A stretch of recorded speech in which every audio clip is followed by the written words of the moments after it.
Today we're going to be starting some seeds for the fall vegetable garden.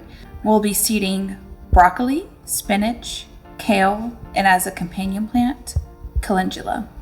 I'm pretty excited about the purple color of the broccoli and kale, but am aware that once cooked, that purple color will be lost, but excited to see it in the garden. Starting off with the burgundy broccoli. So the broccoli seed depth is fairly shallow at 1/8 of an inch. So I'm just making a small divot and will fill a light layer of soil on top. Next up is the matador spinach. So the spinach has a deeper seed depth of about 1/2 an inch. So I am going to make a larger divot than I did for the broccoli. And I will be putting in two seeds of the spinach per cell. One, because I do anticipate to use more of the spinach, and two, there are more seeds available in this packet. Next up is this gorgeous dazzling blue kale.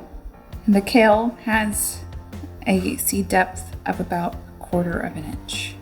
So once again, making a slightly smaller divot, which will be covered up with soil once everything is seeded.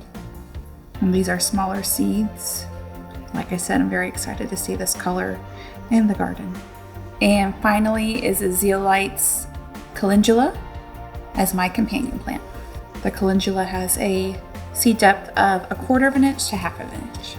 Now I am putting a couple seeds per cell so that hopefully I get a high germination rate and I'll have an abundance of the calendula. Now I'm going to top dress with the same potting mix that I used.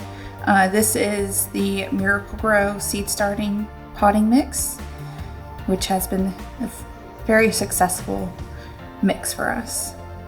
As I sprinkle it in, there may be some larger chunks that could get in the way of germination or the sprout coming to the soil surface. So just filtering those pieces out.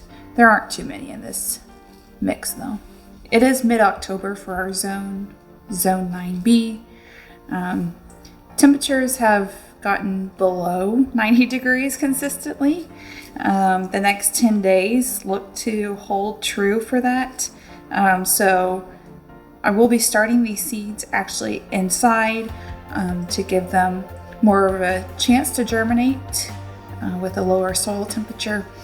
And then once these are ready to be transplanted, the soil temperature should be more consistent as well. And I will water these in.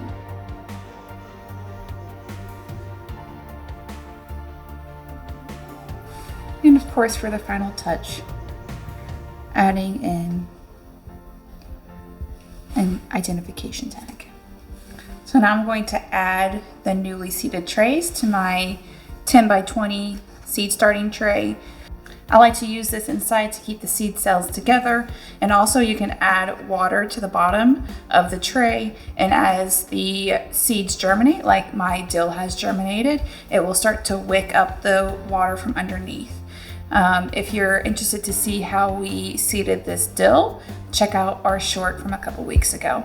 It took about 10 days for germination, but I have a really high germination rate, so happy with this. I'm going to add my water to the bottom of the tray, and we'll update y'all on how this goes.